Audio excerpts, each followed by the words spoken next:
And so I'm thinking, well, it's gonna be hard for him to get down to 3 cards and get that plus power. I'm thinking he still can't do it. So he Pokemon Communications, I believe that was a Yanmega back into the deck, and then gets Cinccino. And I didn't think about this. I've been worried about it all game, and it never showed up, so I just kind of forgot about it for about a turn, and now it shows up. And I'm like, okay, this isn't looking good at all. I can't get anything. Right now I'm getting 2 water energies out of play. I haven't taken any prizes, and now I'm down 3 prizes to 6. But I don't give up hope because I can knock out all of his Pokemon in 1 hit. I just have to get something going here. So I decided to Pokemon Collector just to thin my deck. And if you look, you will see my 3 double colorless energies are all bunched together. And you see I checked that out. So I wasn't too happy about that. That's just terrible virtual shuffling on the program here. So I decided just to grab 2 Squirrels and a Mantine. I just gotta thin my deck because I want to get into the good stuff here. I still have some Charons left, Sage's Training, Professor Oaks. I just haven't gotten to my draw. So I bench a Squirtle, and I decided to leave that last space open in case I get another Buizel to get into Floatzel. And here I really can't do anything. I have my 2 waters in play, and I can't attack other than Tyrogue's Mischievous Punch. So I go ahead and punch, and Tails for sleep. Okay, so he needs a catcher to knock something out. Or a Junk Arm for catcher.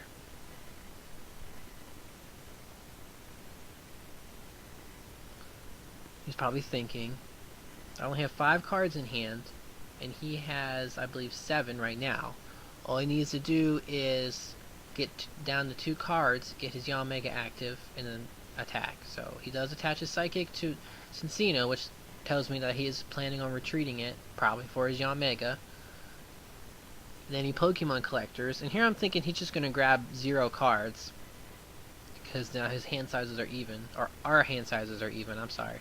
But he gets another Mew, and then I'm thinking, oh, well, he can just bench it, and now our hand sizes are even. And here he's going to just bring up his Yanmega again, and then hit something for 40. If I were him in this situation, I'd probably keep softening up the Blastoise. Because I believe another linear attack, and then followed by Sonic Boom will be enough to knock it out. But really, anything on the bench can be knocked out in 2 hits. So it's just up to him what he chooses. But at this point, I'm still thinking I'm okay. As long I have a War Turtle with an energy, and I have a Blastoise in play. All I need is to get some draw.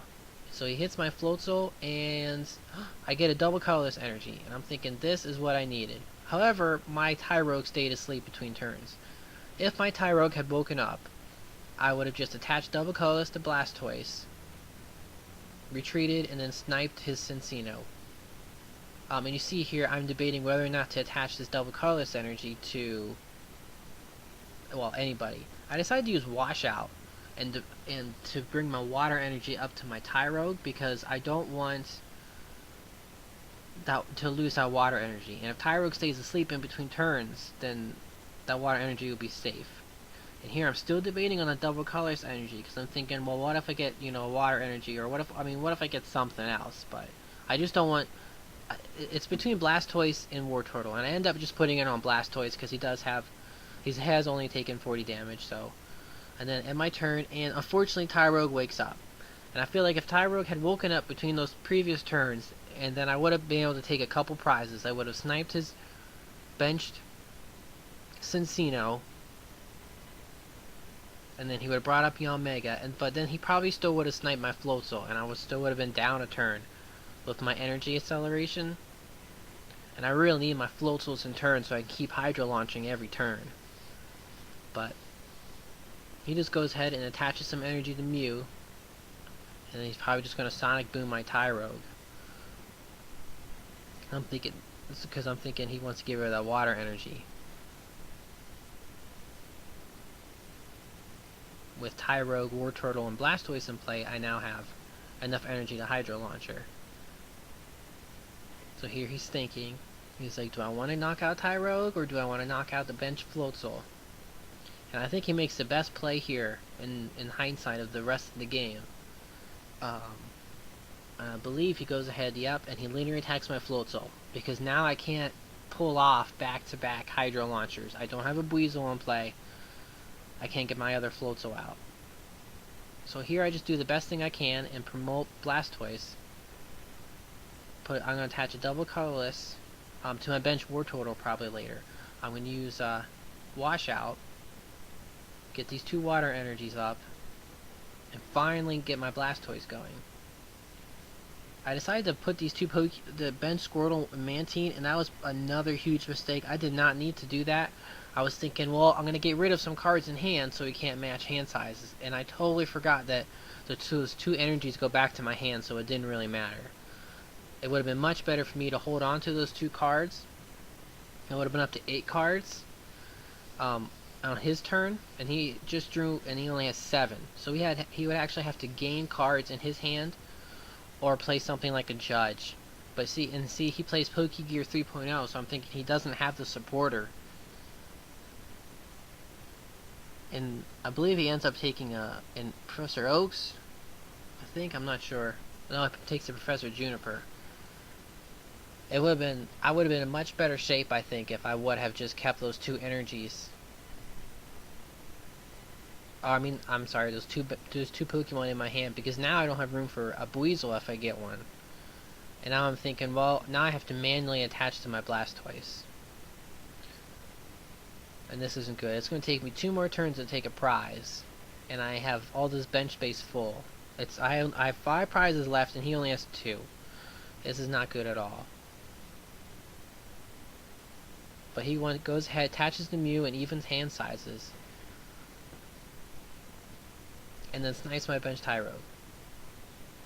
At least I have the spot open up, but the Tyrogue bait finally came into play, I guess.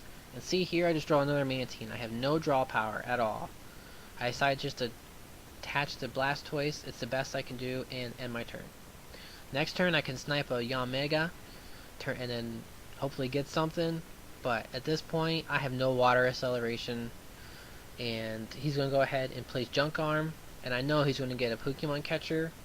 He can Pokemon Catcher up Squirtle, Sonic Boom, knock it out. But he goes ahead and Catchers, which brings him only to 5 cards. And he brings up Wartortle. I'm not sure why he does this. I don't know if it's a misclick or he's just showing that he's in a superior position. I'm not sure. But then he plays a Plus Power. Oh, and then he just plays Charon. So he does match my hand size that way. I guess it really didn't matter who he picked. He Sonic Booms for 80, and that's it. That's the end of the game. So, lots of misplays there. Basically, what it sums up to is I got terrible cards off the few draw cards I had. I made a couple misplays by benching Pokemon I wasn't supposed to. And, what was the other one? Oh, picking wrong Pokemon off of like Pokemon Collector. I should just double up on those Squirtles. They're the heart of the deck. So, well, anyway, there's always something to learn from. So, thank you for watching. It's nice to get these videos back up. So, well, thanks for watching.